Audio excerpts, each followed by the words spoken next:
All right, so again, there's the identity for a vector field. Curl of a vector is gradient of divergence of the vector minus del square A. So if you take that for one of the, so if you take curl of this equation, it's that, which is the derivation we went over. Curl of E is minus del by del T curl of B. And curl of B is from this equation, curl of B is in vacuum, this term is 0. Curl of B is that guy, which is what we substitute in. Okay, so again, we went through all of this. This term is 0 in vacuum. So what you get is del square E is equal to 1 over C squared del square E by del T squared. Okay, there's the wave equation. And it's an extremely important equation. You will see this everywhere. Okay, so this applies to waves on the ocean and stuff like that. Here's the exact similar equation for the magnetic field. Both the electric and magnetic fields in vacuum satisfy the wave equation. Okay. And the electric and magnetic fields that satisfy the wave equation are propagating waves. Okay, so we'll consider traveling plane waves as shown. So what that means is, so this is what you see. We'll consider electric and magnetic fields that depend only on X and T. Okay, so we'll consider solutions to this equation that depend only on X and T.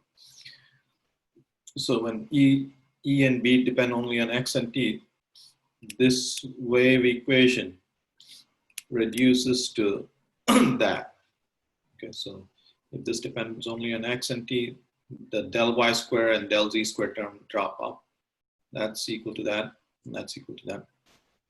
C, the speed of light is 3 times 10 to the 8 meters per second in vacuum. Okay. And so this, you have this propagating wave solution. Okay, so there is the solution. So E is E max times cosine kx minus omega t. So both cosine and sine functions are solutions of that. Okay. So B is B max times cosine kx minus omega t. K is the wave number, which is 2 pi by lambda. Lambda is the wavelength. And omega is the angular frequency, 2 pi times linear frequency. Okay. The speed of light is omega by k, or it's also equal to f times lambda, the frequency times the wavelength. That's the speed of all waves. Okay. All right, so there's the predicted plane wave, traveling plane wave, propagating plane wave, which Mr. Hertz verified. Okay. So the simplest solution to the wave equation is our sinusoidal waves. So what we mean by that is the following. So here is the wave equation. So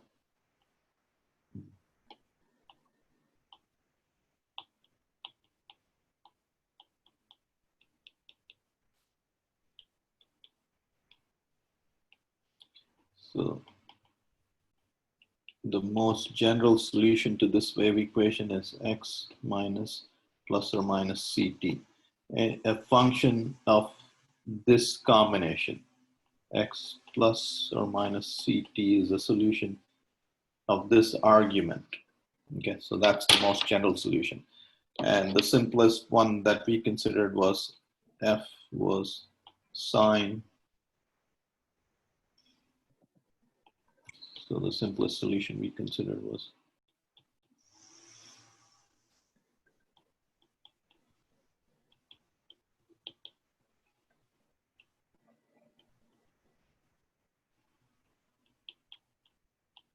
okay. That's the simplest solution we consider.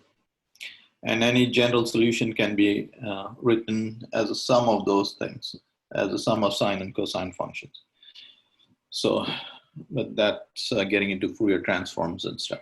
So there's the propagating wave solution. All right, so there's the setup. Again, this is the setup in a modern radio station. So let me go to that slide.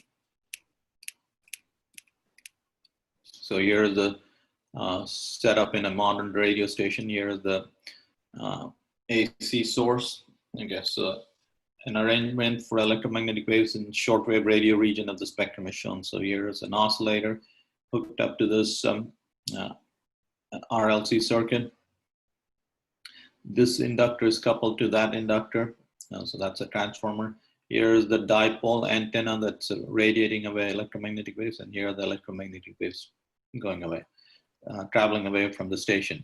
And if you want to listen to this radio station, you put your tuner here, you stick your antenna out, and it picks up this signal. Okay. And you tune your LC circuit to this frequency. Your frequency has to match this frequency, and you pick up the signal. Okay. Again, energy is being radiated away, so this is what's pumping energy into the station. Okay.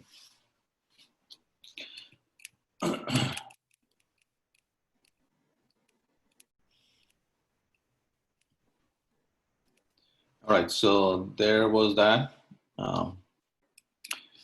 And there's Hertz's apparatus. This is the transmitting antenna, and this is the antenna that picks up the signal. All right, so now we'll talk about plain electromagnetic waves. So here's a plain electromagnetic wave. And what we mean by a plain electromagnetic wave is if you go anywhere perpendicular to the x-axis, the electric field is constant. That's what we mean by a plain electromagnetic wave. Okay. And it's in the YZ plane. And the magnetic field is, so the electric field, the magnetic field, and the direction of propagation are mutually perpendicular. Okay. And if you use your right hand, yeah, so let me.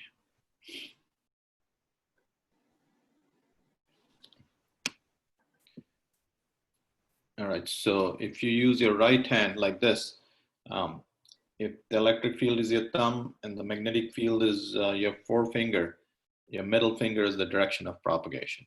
Okay, so they are mutually perpendicular. You got to use your right hand. Okay. All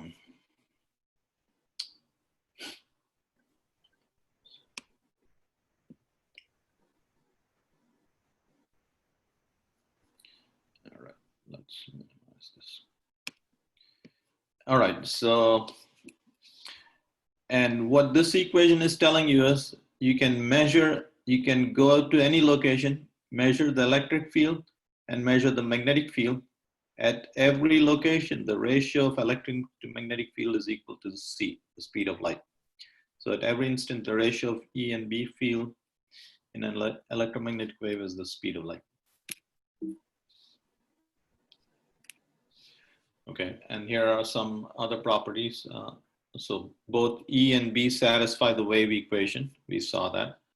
And let's look at the wave equation again. So you saw both the electric and the magnetic field satisfy the wave equation. Okay. E and B fields in a plane wave are perpendicular to each other. E and B field are perpendicular to each other.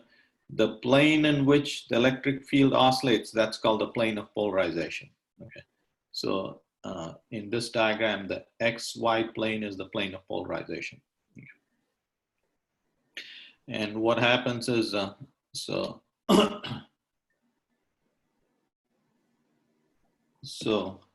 in an unpolarized beam, so let's look at a beam of light coming at you. So this is coming at you. It has rays of all polarization. So this is a beam coming at you. Okay. And so this is the beam going in that direction. You get traveling in that direction. And I showed you, so this beam, if it comes out of the plane of the paper, it has all polarizations. Okay. That's unpolarized light. And now, so I'll indicate it like so. Okay, so this is unpolarized light. And now what you do is if you stick your polarizer, you guys all have own polarized sunglasses. If you put your polarizer there, what it does is it only lets one polarization get through, and then it absorbs all the other polarization.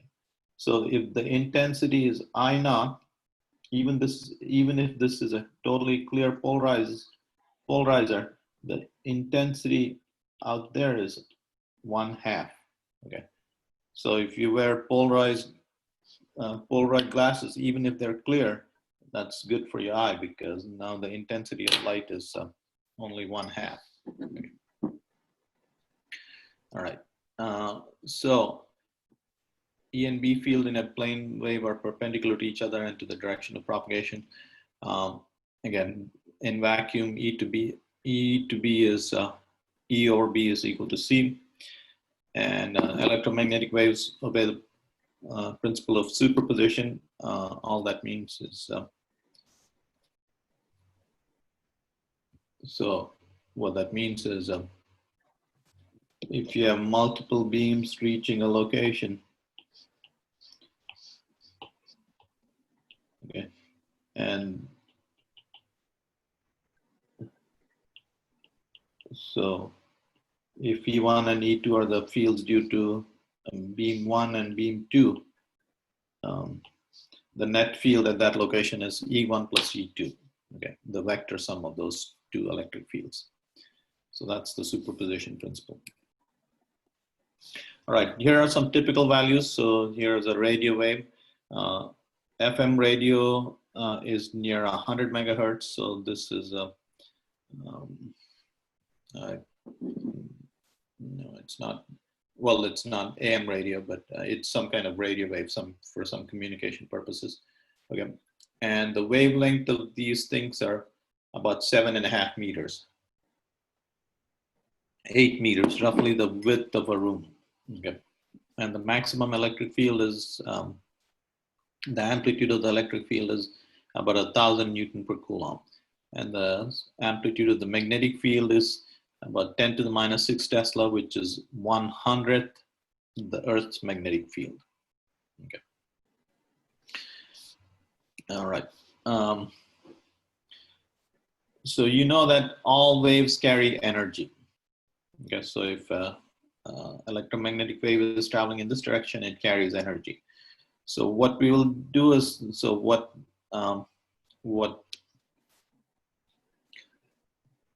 so if a beam is traveling in this direction, it's carrying energy. And what we'll ask is, so this is area. If this was 1 meter squared, how much energy is passing through this per second? Okay, that's the question we are interested in. Okay, and this guy gives you that. So the power per unit area, and it's this is the intensity of the beam, is given by the Poynting vector. This is called the Poynting vector, and so that gives you how much energy passes per unit area per second. Okay, and the area is perpendicular to the direction of travel. So, and that is 1 over mu naught E by B. Now, we know that E and B vary about, for visible light, they change about 10 to the power of 15 times a second. So we are really interested in the average value of this. Okay. And if you take the average value, that is what's called intensity. Okay, so the energy traveling per unit area, transmitted per unit area per second is given by that. So amplitude of the electric field, magnetic field divided by 2 mu naught. Okay. And so the intensity, okay, so here's a useful way to think about it. So now imagine, so this is a beam of light traveling at the speed of light. So what you want to,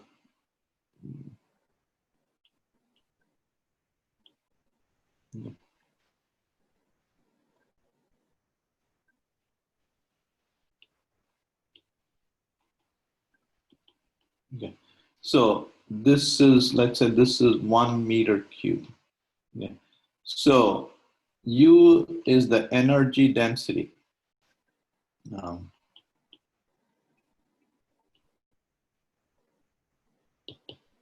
Okay, this is the energy contained in the electric and magnetic field. And intensity is the energy density times, so the average energy density times the speed of light. Okay. So this cube of light, of electromagnetic field, is traveling at the speed of light. That's what this equation is telling me. Okay. So the intensity is C times the energy density, and the average energy density in terms of the electric field can be given in terms of the electric field or the magnetic field or both. So in terms of the electric field, that's how much energy there is in that beam of light per unit volume. Okay.